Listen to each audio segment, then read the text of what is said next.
Hi viewers, welcome to our channel. ప్రస్తుతం మనతో పాటు దాము బాలాజీ గారు సీనియర్ జర్నలిస్ట్ ఉన్నారు. వారితో ఒకసారి మాట్లాడదాం. సార్ నమస్కారం సార్. నమస్తే. సార్, సైఫ్ అలీ ఖాన్ దాడి ఇష్యూలో ఇంకొక కొత్త అప్డేట్ వచ్చింది సార్. అతన్ని దాడి చేసిన వ్యక్తిని అరెస్ట్ చేశారు. అయితే ఇక్కడ ఒక ట్విస్ట్ ఏంటంటే సార్, అతను దొంగతనానికి వచ్చి దాడి చేయలేదు. ఆ పని మనిషితో ఎఫ్ఐఆర్ ఉంది. దాని కారణంగానే ఈ దాడి జరిగిందని కూడా చెప్తున్నారు. మరి ఎటువంటి అంశాలు ఇప్పటివరకు అయితే బయటపడ్డాయి? కొత్త అప్డేట్స్ ఏమన్నా ఉన్నాయా సార్ ఈ కేసు? సైఫ్ అలీ ఖాన్ మీద హత్యాయత్నం, అంటే అది హత్యాయత్నమా లేకపోతే తను తప్పించుకోవడానికి అతన్ని పొడిచాడా అనేది కూడా ఇంకా కరెక్ట్గా బయటకు రాలేదు. అయితే ఇప్పుడు అనేక ట్విస్ట్లు, రోజుకొక ట్విస్ట్ కథనం బయటకు వస్తుంది. నిన్న కూడా మనం చెప్పుకున్నాం, అక్కడ అతన్ని తీసుకుని వెళ్ళిన ఆటో డ్రైవర్ భజన్ లాల్ రాణా అతను ఒక కథనం చెప్పాడు. అదేంటంటే ఒక మహిళ ఎవరు అరిచారు, ఆటో రిక్షా రోకో రోకో అని అరిచారు. దాని తర్వాత ఇతను వైట్ కుర్తా పైజామాలో ఉన్నాడు, బ్లడ్ ఉంది. సో అతను వచ్చి ఎక్కాడు. అతనితో పాటు ఒక టీనేజర్ ఉన్నాడు, ఒక 7 ఏళ్ళ బాబు ఉన్నాడు. వాళ్ళ ముగ్గురిని నేను తీసుకెళ్ళాలని చెప్పాడు. సో కానీ ఇప్పుడు ఏంటంటే కరీనా అక్కడ ఉందా లేదా అనేది తెలియట్లేదు. ఫస్ట్ ఏమో కరీనా లేదన్నారు, కానీ వాళ్ళు కరీనా ఫ్యామిలీ ఖండించారు ఆ న్యూస్ని. కరీనా ఉందని చెప్పారు. కరీనా నిన్న వాంగ్మూలం ఇచ్చిందని చెప్తున్నారు. ఆ వాంగ్మూలంలో కరీనా ఏం చెప్పిందంటే, అతను దూకుడుగా, దొంగ ఎవరైతే ఉన్నాడో అతను దూకుడుగా ఉన్నాడు, అక్కడ నగలున్నా కూడా అతనేం దాన్ని ముట్టలేదు అనేది చెప్పినట్టుగా వార్తలు వస్తున్నాయి, నేషనల్ మీడియా రాసింది. అంటే మరి దూకుడుగా ఉండి నగలు తీసుకోకపోతే అతను దొంగ ఎలా అవుతాడు? దొంగ వచ్చింది దేనికి? నగలో డబ్బో తీసుకెళ్ళడానికి.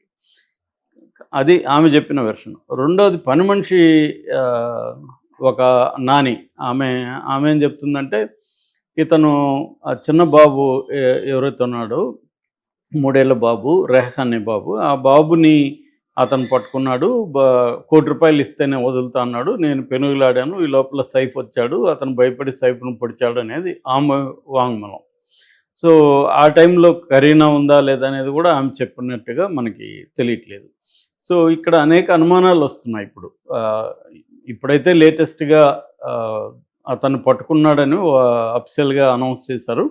మామూలుగా నిన్న మొన్న కూడా ఒకరిని పట్టుకున్నారు. నిన్న ఒక ఛత్తీస్గఢ్ జ్ఞానేశ్వరి అక్కడ జ్ఞానేశ్వరి ఎక్స్ప్రెస్లో దుర్గ్ అనే ఒక రైల్వే స్టేషన్లో జ్ఞానేశ్వరి ఎక్స్ప్రెస్లో వెళ్తున్న ఒక అతన్ని పట్టుకున్నారు అక్కడ ఆర్పిఎఫ్ పోలీసులు. అతని పేరు ఆకాష్ కైలాస్ కన్నోజే అని చెప్పారు. అతన్ని వీడియో కాల్లో ముంబై పోలీసులు చూపించారు. ముంబై పోలీసులు అతనే అని ఐడెంటిఫై చేస్తారని ఒక వార్త వచ్చింది. కానీ లేటెస్ట్గా అదంత అబద్ధం. ఇప్పుడు ఒక అతను దొరికాడు, అతని పేరు విజయ్ దాస్. అతను కన్ఫెస్ కూడా అయ్యాడు, నేనే అతన్ని పొడిచానని. అతను ఒక రెస్టారెంట్లో వెయిటర్గా పనిచేస్తున్నాడు అనేది మాత్రమే ఇప్పుడు చెప్తున్నారు. అతను ఎందుకు పొడిచాడు, నిజంగా దొంగతనం కోసమే వెళ్ళాడా అనేది ఇంకా కన్ఫామ్గా పోలీసులు చెప్పలేదు. అయితే ఈ లోపల నేషనల్ మీడియా అక్కడ ముంబైలో జరిగింది కాబట్టి నేషనల్ మీడియా దీని మీద రకరకాల కథనాలను ప్రచారం చేస్తుంది. అందులో ఒక స్టోరీ ఏంటంటే, సైఫ్ అలీ ఖాన్కి చాలామందితో ఎక్స్ట్రా మ్యారిటల్ అఫైర్స్ ఉన్నాయని, మెయిడ్తో కూడా, ఇంట్లో పనిచేసే ఒక మెయిడ్తో కూడా అతనికి ఉందని, ఆ మెయిడ్ బాయ్ ఫ్రెండే ఇతనని, ఈ విజయదాస్ అని అతను. సో అతనికి అనుమానం వచ్చి అతను నిఘా వేశాడని, నిఘా వేసి నాకు ఇది జరుగుతుందని అతనికి తెలిసి అతని కోపంతో వచ్చి సైఫ్ అలీ ఖాన్ని చంపడానికే ఈ పని చేశాడనేది ఒక వార్త. సో ఇది ఈ యాంగిల్లో కూడా పోలీసులు ఎంక్వైరీ చేస్తున్నారని చెప్తున్నారు. ఏదేమైనా ఇప్పుడు మనకి మామూలుగా ఏం జరుగుతుందంటే, సెలబ్రిటీల విషయంలో కరెక్ట్గా నిజమే బయటకు వస్తుంది అనేది కూడా చెప్పలేము మనం. దీని వెనక మాఫియా ఉందా? ఎందుకంటే ఒక మామూలు వెయిటరు ఆ స్థాయిలోకి వెళ్ళి అటాక్ చేయడం అంటే అది కొద్దిగా ఆశ్చర్యకరంగానే ఉంటుంది. ఎటువంటి ఎక్స్పీరియన్స్ లేకుండా అక్కడికి వెళ్ళి ఆ స్థాయిలో అటాక్ చేసి కత్తితో అన్ని పోట్లు పొడిచాడంటే, ఎందుకంటే సైఫ్ అలీ ఖాన్ కూడా దృఢంగా ఉన్నాడు. ఈ అబ్బాయి చూస్తే బలహీనంగా కనిపిస్తున్నాడు. సో ఇవన్నీ చూస్తే కొద్దిగా డౌట్ఫుల్గా ఉంది. ఎందుకంటే అతను ఆ స్టెయిర్ కేసు మీద నడిచి లోపలికి వెళ్ళడం, అవన్నీ కూడా 2 వీడియోలు బయటకు వచ్చాయి. దాని తర్వాత లేటెస్ట్గా ఇంకొక వీడియో వచ్చింది. అదేంటంటే 12th అతను ఒక మొబైల్ షాప్కి వెళ్ళి మొబైల్ ఏదో కొంటున్నట్టుగా ఒక వీడియో వచ్చింది. ఆ మొబైల్ షాప్ వాళ్ళని కూడా విచారిస్తున్నారు. అక్కడున్న సీసీటీవీలంతా కూడా ఫుటేజ్‌నంతా కూడా పోలీసులు పరిశీలిస్తున్నారని చెప్తున్నారు. దాదాపు 2 డజన్ల మంది బృందాలు దీని మీద పనిచేస్తున్నట్టుగా చెప్తున్నారు. ఈవెన్ దయానాయక్ లాంటి ఎన్‌కౌంటర్ స్పెషలిస్ట్‌ని కూడా దీంట్లో రంగంలో దించారు. ఒక పక్క క్రైమ్ బ్రాంచి, క్రైమ్ ఇంటెలిజెన్స్ ఇవన్నీ కూడా పనిచేస్తున్నాయి. ఎందుకంటే ఇటువంటి సెలబ్రిటీల మీద అటాక్ అంటే బాంబేలో మొన్న ఆ మధ్య కూడా ఒక రాజకీయ నాయకుడిని చంపారు. ఆల్రెడీ సల్మాన్ ఖాన్‌కి సీరియస్ థ్రెట్ ఉంది. సో, రకరకాల గ్యాంగ్స్ ఆపరేట్ అవుతుంటాయి ముంబైలో. అందులో మాఫియా ఉండొచ్చు, లేదా రిలీజియస్ గ్యాంగ్స్ ఉండొచ్చు. రకరకాల గ్యాంగ్స్ ఉంటాయి కాబట్టి దీని వెనక ఏమన్నా ఉందా? అంటే ఎక్స్‌టార్షన్ అనేది కూడా ఒక రెగ్యులర్ మోడస్ ఆపరండి. ఎక్స్‌టార్షన్ కోసం మనుషుల్ని బెదిరించడం. సో, ఆ రకంగా ఇతన్ని డబ్బులడిగి ఇతను ఈకపోతే ఒక శాంపుల్ కోసం ఇతన్ని అటాక్ చేసి చూపించారా అనేది కూడా ఒకటుంది. అలాగే రిలీజియస్ యాంగిల్ కూడా ఉంది. ఎందుకంటే తైమూర్ అనే కొడుకు పేరు పెట్టడం పట్ల కొన్ని హిందూ సంఘాలు వ్యతిరేకిస్తూ ఆ మధ్య కూడా ఇతనికి వ్యతిరేకంగా స్టేట్మెంట్లు ఇవ్వడం అవి చేశారు. సో, ఆ రకంగా ఏమన్నా హిందూ సంఘాల వాళ్ళు దీని వెనుకున్నారా అన్న డౌట్ కూడా ఉంది. ఇప్పుడు కొత్తగా వస్తున్నది మాత్రం ఇతనికి మెయిడ్‌తో అఫైర్ ఉందనేది బాగా వైరల్ అవుతుంది. సో, అది పోలీసులే చెప్పాలి. పోలీసులు మరి అఫీషియల్‌గా ఈరోజు స్టేట్మెంట్ ఇచ్చే అవకాశం ఉంది. ఎందుకంటే ఆల్రెడీ అతను దొరికాడని పోలీసులు చెప్తున్నారు కాబట్టి కోర్టుకైతే ప్రొడ్యూస్ చేయాలి. కోర్టుకి ప్రొడ్యూస్ చేసేటప్పుడు వాళ్ళ రిమాండ్ రిపోర్ట్ కూడా కోర్టుకి సబ్మిట్ చేస్తారు. ఈ లోపలే ఈ అబ్బాయి కన్ఫెషన్ రిపోర్ట్ అంటే వాంగ్మూలం ఒప్పుకోలు ఇది కూడా సబ్మిట్ చేయాలి.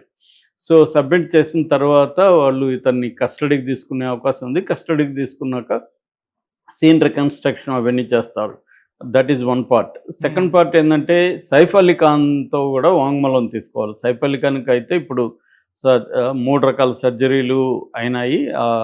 వెన్నెముక దగ్గరున్న 2.5 అంగుళాల కత్తిని కూడా బయటికి తీశారు. సో, మిగతా కత్తి ఇతను ఎక్కడ పడేశాడు ఏంటి దాన్ని కూడా అంటే మర్డర్ వెపన్ అంటారు. మర్డర్ వెపన్‌ని స్వాధీనం చేసుకోవాలి. అది కూడా కోర్టుకి పెట్టాల్సిన ఇదైతే ఉంటది. సో, దాని తర్వాత సైఫ్ అలీ ఖాన్ వాంగ్మూలం కూడా తీసుకుంటారు. ఎందుకంటే అతనికి ఇప్పుడు స్టేబుల్‌గా ఉంది. ఆల్రెడీ అతన్ని ఐసీయూ నుంచి బయటికి కూడా తీసుకొచ్చారని చెప్తున్నారు. సో, అతని దగ్గర వాంగ్మూలం కూడా తీసుకునే అవకాశం ఉంది. మరి మేజిస్ట్రేట్ ముందు అతను వాంగ్మూలం తీసుకుంటారా? లేకపోతే పోలీసులే వీడియో షూట్ చేసి తీసుకుంటారనేది చూడాలి. సో, తీసుకున్న తర్వాత ఇవన్నీ మ్యాచ్ అవుతాయా? అంటే ఇప్పుడు ఆల్రెడీ ఆ ఇంట్లో ఉన్న వాళ్ళందరి వాంగ్మూలాలు పోలీసులు తీసుకుంటారు. ఇవన్నీ మ్యాచ్ అవుతాయో లేదో చూస్తారు. అట్లాగే ఈ అబ్బాయి వాంగ్మూలం కూడా ఈ విజయదాస్ అనే ఎవరైతే పొడిచాడని చెప్తున్నారో ఆ అబ్బాయి వాంగ్మూలం కూడా తీసుకుంటారు. ఇవన్నీ చూసినాక వాళ్ళు అట్లాగే మెటీరియల్ ఎవిడెన్స్ కూడా అక్కడ ఏముంది అవన్నీ కూడా వాళ్ళు చూస్తారు. సో, అంటే అతని దగ్గర బ్యాగ్ ఉన్నింది. ఆ బ్యాగ్‌లో ఏమున్నాయి? అంటే ఏమన్నా తుపాకీ కూడా ఉందా? ఇంకా వేరే ఏమన్నా వెపన్స్ ఉన్నాయా? ఇవన్నీ కూడా చూస్తారు. తర్వాత ఇతను ఒక్కడే చేశాడా? ఇంకెవరైనా ఉన్నారా? అనేది ఒకటి తేల్చాలి. అట్లాగే ఇతను మోటివ్ ఏంటి? అంటే చంపడానికి వెళ్ళాడా? లేకపోతే దొంగతనానికి వెళ్ళాడా? దొంగతనానికి వెళ్ళి ఉంటే నగలు ఎందుకు తీసుకోలేదు? లేదు ఎక్స్‌టార్షన్ అంటే సడన్‌గా ఇప్పుడు వాళ్ళ రూమ్‌లోకి వెళ్ళి ఆ బిడ్డని తీసుకొని ఏమన్నా కిడ్నాప్ చేయడానికి వెళ్ళాడా? ఎందుకంటే ఆమె నాని చెప్పే ప్రకారం అయితే 1 crore అడిగాడు అతను అని చెప్తుంది ఆమె. ఈమెమో అతను నగలు కానీ అవేమీ ముట్టలేదు, చాలా దూకుడుగా ఉన్నాడు అనేది ఈమె చెప్తుంది. మరి దూకుడుగా ఎందుకు ఉండాల్సిన పరిస్థితి? అంటే సడన్‌గా సైఫ్ అలీ ఖాన్ వచ్చినప్పుడు ఇతను భయపడ్డాడా? ఇవన్నీ కూడా ఇప్పుడు బయటికి రావాల్సింది. ఇవన్నీ వచ్చినాక కానీ మనకు ఒక సమగ్రమైన పిక్చర్ రాదు.